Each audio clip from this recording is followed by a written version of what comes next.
കണ്ണാ, എന്താ മേശാന്തി? അടുത്ത അവതാരം എന്താണ്? അടുത്ത അവതാരം എന്റെ ജ്യേഷ്ഠനായ ബലരാമനായിട്ട് അവതരിച്ചു.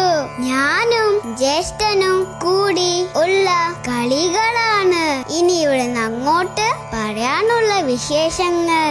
ഇന്ന് ജ്യേഷ്ഠന്റെ അവതാരം. നാളത്തെ അവതാരം എന്താ മേശാന്തി? അറിയാലോ. അതിനാണ് കണ്ണാ ഞാൻ കാത്തിരിക്കുന്നത്. നാളെ പറയല്ല, നേരിട്ട് കാണാം. ഹരിരേ രംഗമ്മ